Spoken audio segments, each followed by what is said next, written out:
India TV, आपकी आवाज। आज के कार्यक्रम में मंच पर उपस्थित कर्नाटक के लोकप्रिय मुख्यमंत्री श्रीमान बसवराज बोम्माई जी, हमारे मित्र और केंद्रीय मंत्री श्रीमान प्रहलाद जोशी जी, डॉक्टर अश्वत्थ नारायण जी, श्री अरगा ज्ञानेन्द्र जी, सांसद श्री पीसी मोहन जी, प्रोफेसर श्री श्रीनिवास जी, आज के कार्यक्रम की आत्मा और जिनको मिलने के लिए मैं आया हूं, ऐसे मेरे युवा मित्रों और आज यहां पर उपस्थित भाइयों और बहनों, आज अक्षय तृतीया का पवित्र दिन है। देश भर में कृषि के साथ जुड़े हुए सारे किसान आज गाय और बैल का पूजन कर कृषि की नई शुरुआत करते हैं और हम सब के लिए यह दिन इसलिए भी महत्वपूर्ण है कि बसवन्ना की जयंती का दिन। बसवन्ना ने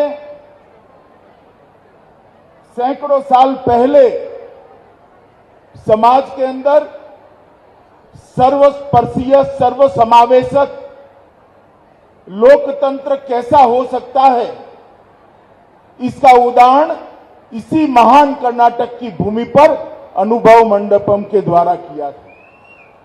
उन्होंने अपने वचनों के द्वारा समाज के हर वर्ग की समस्याओं को समाधान के बहुत सुंदर और सरल रास्ते दिखाए।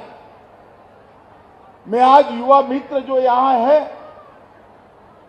वो सभी को कहना चाहता हूं कि पढ़ाई लिखाई जो आप क्षेत्र में करना चाहते हो उससे करिएगा, मगर बसवन्ना के वचनों को जरूर पढ़िएगा। जीवन में कभी कोई दिक्कत आपके सामने नहीं आए। आज के समय की सभी समस्याओं का समाधान ढूंढने के लिए चिंतन करते हैं, तो ये सभी समस्याओं का समाधान बसवन्ना के वचनों के अंदर ही दिखाई पड़ता है। आज उनकी जयंती है। मैं अभी उनको पुष्पांजलि देकर भी आया हूं। मैं फिर से एक बार बसवन्ना के वचनों से न केवल कर्नाटक, पूरा देश और दुनिया शांति, सद्भाव, समावेशी लोकतंत्र के रास्ते पर आगे बढ़े, ऐसी शुभकामनाएं देना चाहता हूं। मित्रों, आज मेरे लिए बड़े गौरव का विषय है, क्योंकि मेरे सामने कर्नाटक और भारत का भविष्य बैठा हुआ है। और ये वाक्य मैं बोलने के लिए नहीं बोलता, मैं मन से मानता हूं कि किसी भी देश का भविष्य उस देश के युवाओं के अंदर और इस देश के युवाओं के चरित्र के अंदर निर्मित होता है। और मित्रों, आज इस समृद्ध विरासत वाले कॉलेज में मैं खड़ा हूं। यह पहले एक सरकारी विज्ञान कॉलेज था। महाराजा मैसूर कृष्ण राजा ने 1921 में इसको स्थापना किया। 100 साल हो गए। 100 साल तक निरंतर यहां विद्या की उपासना होती रही। कई बच्चे यहां से निकलकर अपने अपने क्षेत्र के अंदर कर्नाटक और देश के लिए बहुत बड़ा योगदान दिए हैं। इस कॉलेज ने कई सारे मील के पत्थर यहां स्थापित किए हैं और अब 2020 से कॉलेज को नृपतुंगा यूनिवर्सिटी के नाम से जाना जाता है। आज इसका लोगो का भी लोकार्पण हुआ है और आज इसका फॉर्मल इनॉग्रेशन भी हुआ है।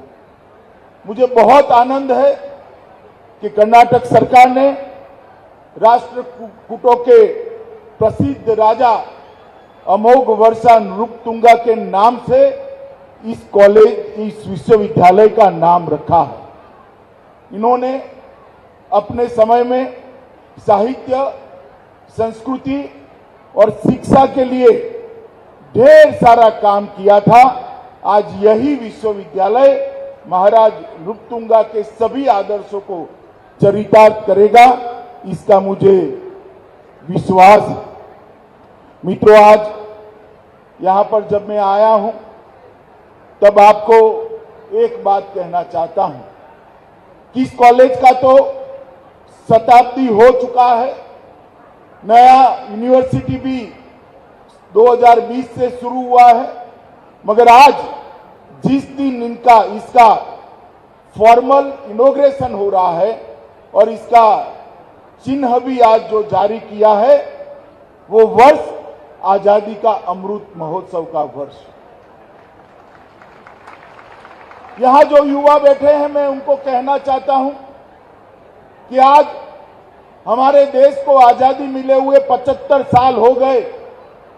सब लोग अपने अपने दृष्टि से देश को बनाने में योगदान करे हैं और ये 75 साल की यात्रा में देश ने काफी मंजिल काटकर आज हम यहां पर खड़े हैं। हमारे देश के प्रधानमंत्री नरेंद्र मोदी जी ने आजादी के इस अमृत महोत्सव को बहुत महत्व के साथ मनाने का निर्णय किया है। इन्होंने हमारे सामने 3 लक्ष्य रखे हैं। पहला लक्ष्य कि आजादी के लिए जिन जिन लोगों ने अपने बलिदान दिए, नामी अनामी कई लोग, लाखों लोग ऐसे थे जिन्होंने सर्वस्व न्योछावर कर दिया, आज उनको कोई नहीं था। कई लोग ऐसे थे जिन्होंने अपनी कैरियर को देश के लिए समर्पित कर दिया और कई लोग ऐसे थे जिन्होंने अपने जीवन का बलिदान दिया। पहला उद्देश्य आजादी के अमृत महोत्सव का है कि आज की युवा पीढ़ी आजादी के उन जन नायकों को जाने, पहचाने और उनमें से देशभक्ति के संस्कार ग्रहण कर देश को आगे बढ़ाने के लिए करें। मित्रों, मोदी जी ने एक बहुत महत्वपूर्ण बात कही।